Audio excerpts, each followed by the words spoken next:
Welcome to Sololaki, my home. This is where I was born and raised.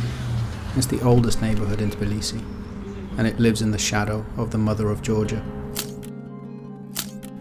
There's an old legend about Sololaki I used to hear all the time. If you're from here, if you're born in Sololaki, you can walk these hills and not get tired, not even out of breath. And that's how you recognise outsiders here. They're the ones huffing and puffing and sweating. Every time I'm here though, I disprove that legend. These hills are hard. Some of the streets are so steep, honestly, they seem like an optical illusion sometimes. A lot of Sololaki looks like it's about to fall apart. But then, it's looked like this for decades. It looked like this when I was growing up. And my mum tells me it looked very much like this when she was little.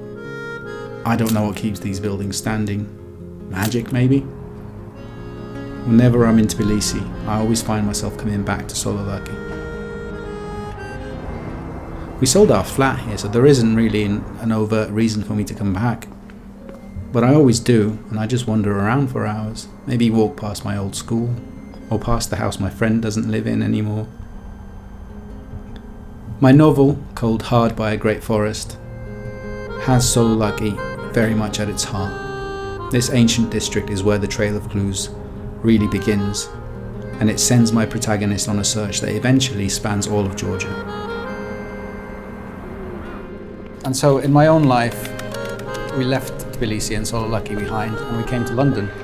And I hated London for the longest time. I didn't speak the language, I didn't have any friends here, so of course I hated it. But London is an amazing city. Right now we're in a place called Little Georgia, which is a Georgian restaurant in Islington in North London. And we have real Georgian food here, khajapuri and lobiani. This stuff would have been great in the 90s. I missed the food so much back then. I didn't go back home until I was well into my 20s, late 20s. I had a British passport by then, thanks to a carpet amnesty from Tony Blair on asylum cases. Georgia was becoming a better place to be. The war was long over, so it was time to go back. That first time was rough. I remember I turned up in Tbilisi airport and it all hit me all at once. The smell of the place, the people, the language.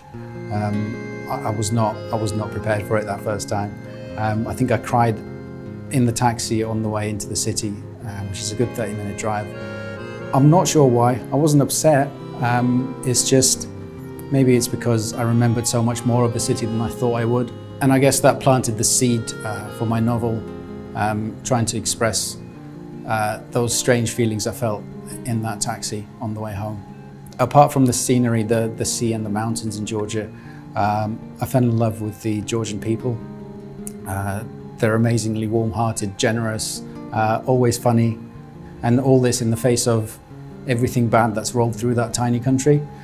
There's been invasions, occupations, poverty, the Soviet Union, you name it. And in the face of that, the people have stayed as generous as they are. And when I started to draft my novel, I wanted to introduce the reader to Georgia and its people, to do them justice. From there, the main themes of the book developed. I found myself writing about, the trauma of war and displacement, a kind of subtle family level trauma that gets handed down from generation to generation, like a keepsake. There's no shortage of these painful experiences, and the stuff that we're seeing today is going to play out for decades like it always has.